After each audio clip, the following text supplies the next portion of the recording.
Hello, everyone, and welcome to Bookercast, the podcast where books come to life. And I'm so excited to dive into another amazing story with all of you. Whether you're a bookworm or just love a good story, this is the place for you. Every episode, we explore incredible books, talk about their stories and characters, and share insights that'll make you fall in love with reading all over again. All right, let's not keep you waiting any longer. Get comfortable, and let's jump right into it. Sounds good. All right, let's dive into this. 1984. Yeah. Looks like we got a really interesting set of sources here. Some Orwell's own writing. A lot of analysis. Yeah. I'm excited for this one. Oh, shit. We're talking 1984. Yeah. Everybody knows Big Brother, right? Right. Dystopian classic. We're going to go deeper than that. Definitely.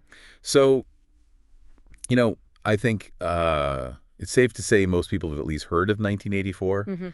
It's had a huge cultural impact. Oh, absolutely. I mean, it's a warning against totalitarianism. Yeah. And the dangers of constant surveillance. It's not just a great story. Right. It's a social commentary that's still very relevant today. Yeah, and speaking of relevant today, I think one of the first things to unpack here is Orwell himself. Yeah. Because the sources you gave actually get into some of his politics and stuff. And that's something I think a lot of people get wrong. Yeah. You see, 1984 gets used as an argument against, like, left-wing politics a lot. Right. But Orwell himself was actually a socialist. He was. And he actually said, and I'm quoting here, "Every line of serious work that I have written since 1936 has been written directly or indirectly against totalitarianism and for democratic socialism as I know it." Wow. Okay, so that kind of throws a wrench in the whole, using this as an argument against the left thing, huh? Yeah. So how do we make sense of Orwell's own socialism, then, in light of this? Well, I think to really get it, you have to look at the historical context. Okay. Orwell was very disillusioned by how socialist movements were evolving after World War II. He felt they were becoming much more institutionalized, more focused on power than on the original goals of equality and justice. Yeah. So 1984 is really a critique of how any ideology, even one that starts with good intentions, can be twisted into a tool for oppression.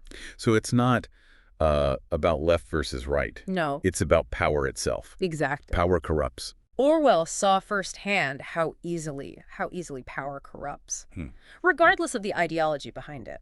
Yeah. And that's a pretty good, I guess, setup for the world of 1984. Definitely. But let's talk about the story itself a little bit. You gave some good sources that get into our main character, Winston Smith, right? Yes. And his little acts of rebellion against the party. Well, Winston is such a compelling character, I think, because he's just so relatable. He starts out just a pretty ordinary guy. Yeah. Right? He just wants a little freedom. He does. Which is illegal. Pretty much, yeah. Yeah, in Oceania. Yeah. But even his decision to keep a diary, I mean, that's a pretty small act of defiance, right? It is, but in Oceania, it's huge. Yeah. It represents this desire to think for himself, to reclaim his own narrative. Yeah. In a society where the party controls every aspect of life. Yeah, that's a good point. And that gets us to another big theme. Yeah. Control. I mean, the party's grip on Oceania is just, it's so absolute. Yeah. It's everywhere. It is. It's pervasive, yeah. They control information, history, Yeah. like even people's thoughts and emotions. Right. And the party's control is most evident in their manipulation of language, I think. Okay. They introduce newspeak, Right. which is this simplified version of English that's basically designed to limit thought and expression. Yeah, and then there's the surveillance. Oh, yeah. Constant. Well, the thought police. Yeah. Always watching. Yeah, creates this atmosphere of paranoia and fear. Right. You can't even think the wrong thing. Exactly. And that's where Winston, he tries to rebel. He does. He finds other people who feel the same way. Yeah. And he forms this forbidden relationship with Julia. Their love story, it's pretty tragic. It is. From the start. Yeah. But it is a powerful statement against the party. Them trying to control everything. Yeah, their emotions, their instincts. Yeah. I keep thinking about that line, we are the dead. Yeah. That's pretty bleak. It is. It's bleak. but powerful. Yeah. It really captures like the Hopelessness. Yeah. of their whole situation. It's a reminder that in a totalitarian state, even love becomes a form of rebellion because the party wants to control everything. Right. Every aspect of human existence. Yeah. And love, with its potential for, independent thought and action. Yeah. It's a threat. A direct threat. A direct threat to their power. Yeah. Yeah. It's really it really highlights their effort to suppress freedom. Individual freedom. Individual freedom, Yeah. and crush any kind of individuality. Yeah, like they want to create these like robotic citizens. Right. Just incapable of independent thought or action. And it's kind of scary how good they are at it. Oh, they're good at it. The propaganda is relentless. Think about those slogans. War is peace. War is peace. Yeah. Freedom is slavery. Freedom is slavery. Ignorance is strength. It's like they're warping people's minds. It's like they want them to accept contradictions as reality. Yes. Yes. This is a what they call doublethink, right? This is. Being able to like hold two completely contradictory beliefs. Yeah. And believe both of them. And believe both. And it's essential. It's absolutely essential to the party's control because it allows them to manipulate people into accepting anything. Anything. No matter how absurd. It's kind of like the Parsons family. Yeah. And their kids. I mean, those kids were like raised to be informants for the party. They were. They turned their own father in. It's chilling to the thought police. It's a chilling illustration of how the party just infiltrates every aspect of life. Every aspect. Even the family. Yeah. They turn children against their parents. Wow. Destroy trust and love in the process.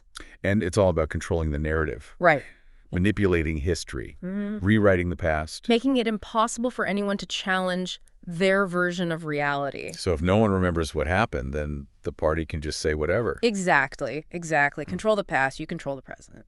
And that's why Winston trying to hold on to his memories is so important. Yeah. His search for truth in this world where, like, truth is constantly being rewritten. Yeah. Like when he goes to the parole district. Yes. Hoping for, like, some remnants of the past. That's where we see this little glimmer of hope. Yeah. The proles, the working class are largely ignored by the party. They're not even worth, like, controlling. They're unimportant, not worth the effort. But Winston sees them as almost like a force for change. Does. Right. Yeah. He thinks they have the key to overthrowing the party because they haven't been completely brainwashed. He sees in the proles this kind of human spirit that the party hasn't been able to extinguish, their capacity for love and laughter. Yeah. And simple pleasures, things that the party has tried to eliminate. Like when he talks to that old man in the pub. Yeah. Trying to get a glimpse of like what life was like before. It's a futile attempt. Yeah. The past is just too fragmented. Too distorted. Yeah. By time and the party. Yeah.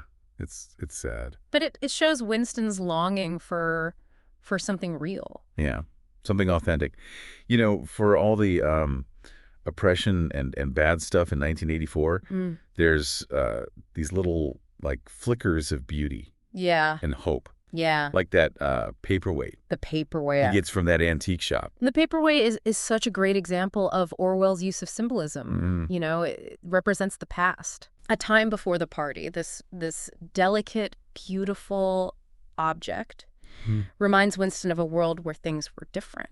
Which the party is trying to erase, of course. Of course. They want to control not just what people do, but like what they remember. Yes. Their sense of beauty. Yeah. History. Yeah.